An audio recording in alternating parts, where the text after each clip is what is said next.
네, 원구성 협상 법사위원장을 놓고 접점을 찾지 못하고 있습니다. 민주당이 단독으로 상임위 배분할 가능성도 있을까요? 미래통합당의 입장을 듣겠습니다. 최형두 원내대변인 연결하겠습니다. 안녕하십니까? 네, 안녕하십니까? 예, 우선 오늘 일정부터 좀 확인해 보겠습니다. 본회의 2시에 열리는 건 맞습니까? 네, 2시에 열겠다고 이제 국회의장이 그렇게 공지했습니다. 그러면 통합당은 오늘 본회의는 참석 안 하십니까? 지금 그 전에 따져봐야 될 것이 여야 합의 없이 이 원구성을 한 전례가 없습니다. 네. 이게 48년 대한민국 국회가 설립한 뒤로 올해가 이제 21대 국회지 않습니까? 21대 국회까지 여야 합의 없는 원구성은 없었습니다. 네. 예, 그런 와중에 지금 여야 합의 없는 원구성을 밀어붙이겠다고 하는데 이건 정말 민주화 시기를까지 거슬러 올라가더라도 그렇고 그 이전에 대한민국 헌정 사상을 통틀어서도 그렇고 이런 여당의 폭주는 처음입니다. 지금 그래서 저희들 그 국회의장께도 국회의장이 이제 이 문제에 대해서 국회 협치 전통과 원칙을 지켜주셔야 된다.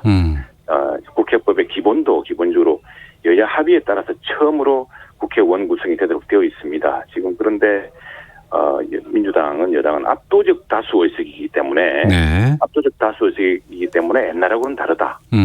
예, 그렇게 해서 지금 단독 개원을 밀어붙였고 또 국회의장을 압박해서 지금 단독으로라도 상임위를 구성하겠다라고 이렇게 밀어붙이고 그걸 할 태세입니다. 이런 태세는 정말 지난 30년간 민주화 이후에 국회 협치 전통에서는 상상할 수 없던 일이었고 더욱이 앞 시절에 심지어 군사 독재 시절도 없던 일입니다. 네, 몇 가지 더 확인해 보겠습니다. 지금 그 21대 각 국회의원들의 상임위 이제 지원을 하지 않습니까? 네네. 이 상임위 관련된 명단도 오늘 정오까지 제출하는 것으로 알고 있는데 통합당은 제출하셨나요?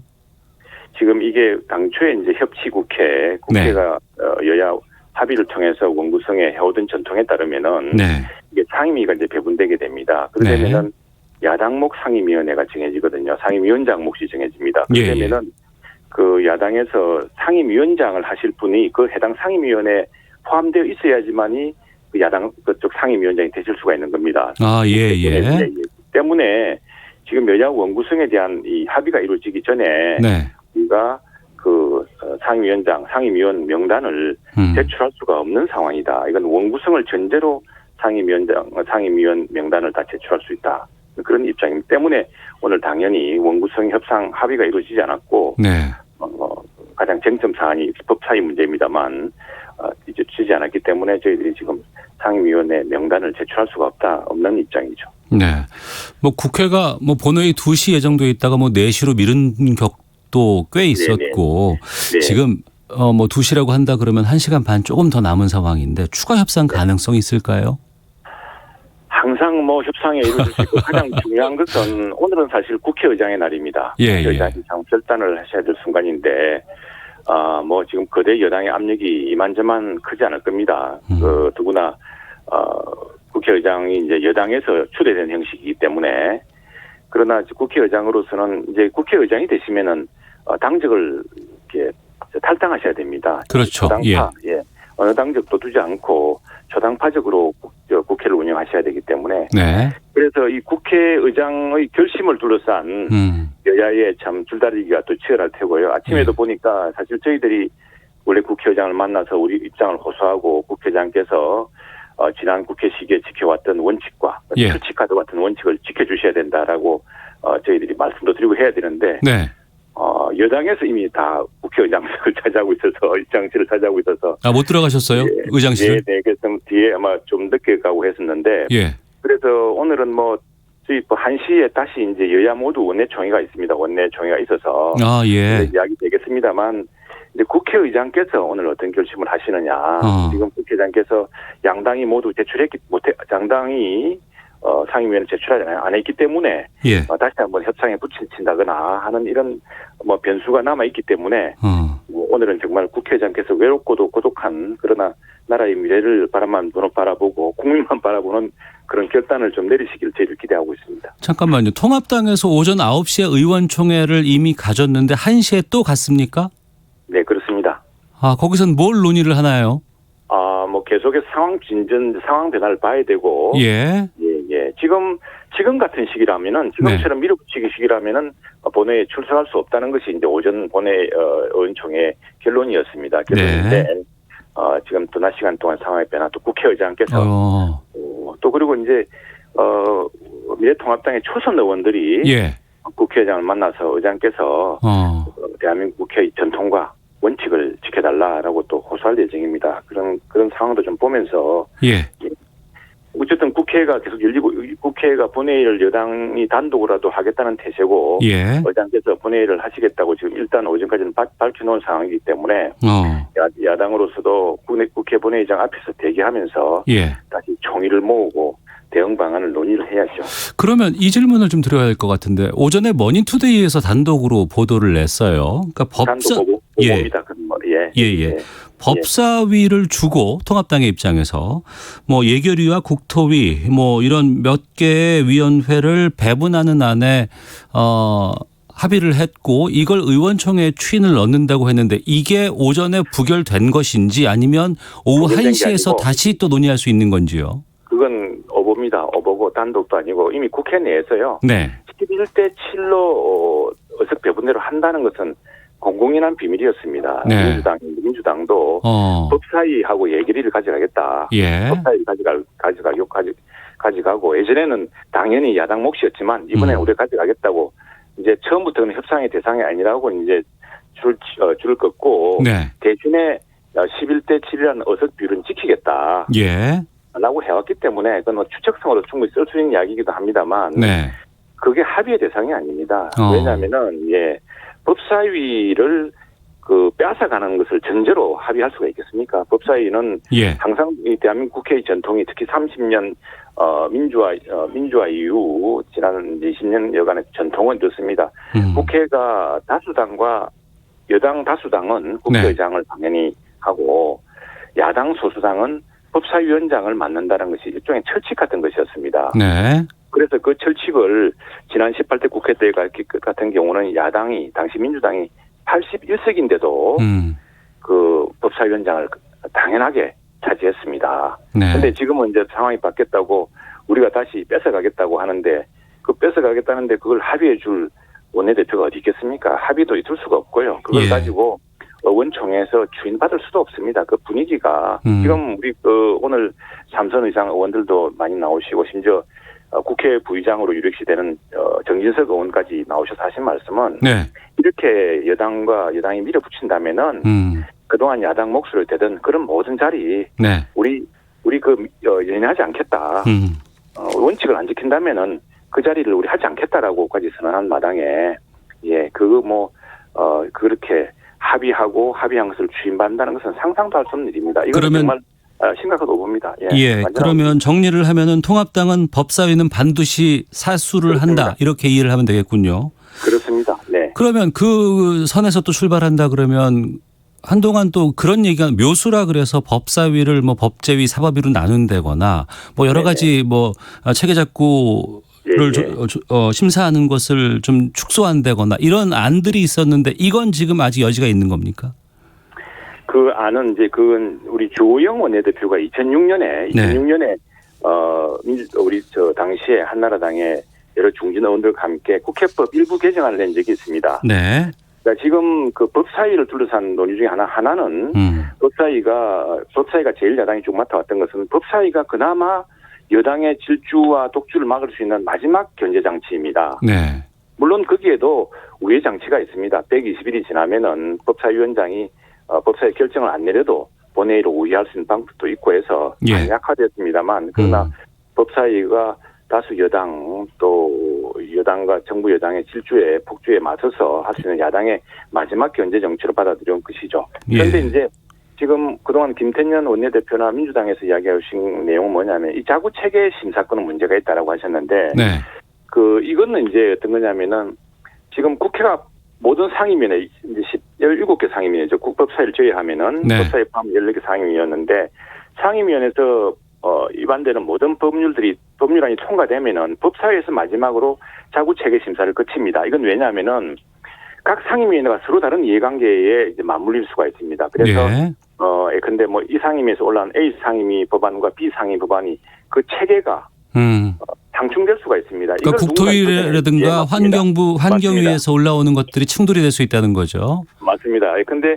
정부에서 보면은 정부 법안들은 전부 그 국무회의 심의라든가 네. 또 법제처 심의 또 규제개혁 심의를 다 거칩니다. 이게 너무 과잉 규제를 양산하는 건 아니냐 또는 다른 법과 상충되는 건 아니냐 헌법과 위반되는 거 아니냐 거치는데 국회에서는 그걸 할 수 있는 장치가 없습니다. 그래서 법사위를 통해서 자구체계 심사를 했는데 네.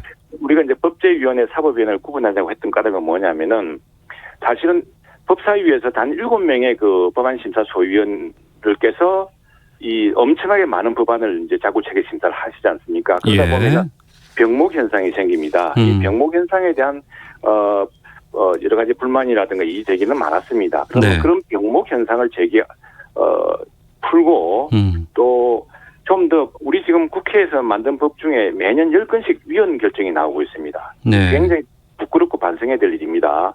그런데 이제 그런 위헌 막고 또 서로 체계와 착오가 어긋나는 일을 막도록 하기 위한 네. 그러면 또 신속하게 하기 위해서는 한 50명 정도로 각 네. 상임위원회 법안심사 소위원장을 당연직으로 하고 각 당에서 가장 전문적인 그 의원들로 모여진 한 50명 정도의 그 법제특위 네네. 특위를 예결특위처럼 만들어서 우리 법을 좀 더 신속 정확하게 만들자라는 취지로 제안한 것이고요. 네. 지금 민주당에서 하고 있는 것은 그걸 국회의원 권리에서 떼내어서 국회의장 직속에 무슨 산하기구에 두어서 그 전문가에게 심사하게 한다는 건데 네. 그건 마치 예산안을 저 회계사나 CPA 저 전문가들한테 다 심사하게 하고 국회는 표결만 하자고 하는 것만큼이나 네. 국회의 본인의 임무와 권한을 알겠습니다. 방기하는 그런 아이디어입니다. 그러니까 합의가 안 될 것 같기도 하고요. 걱정이 만약에 합의가 안 된다면 이제 박병석 의장의 결단이 중요한 것 아니겠습니까? 그렇습니다. 네. 국회법 48조를 보면 네. 의장이 상임위원을 선임할 수 있다고 되어 있고 네네. 이해찬 민주당 대표가 오늘 본회의에서 상임위 구성 마무리한다는 입장인데 만약에 만약입니다. 박 의장이 직권으로 미래통합당 의원들의 상임위까지 배정을 하면 어떻게 되는 겁니까?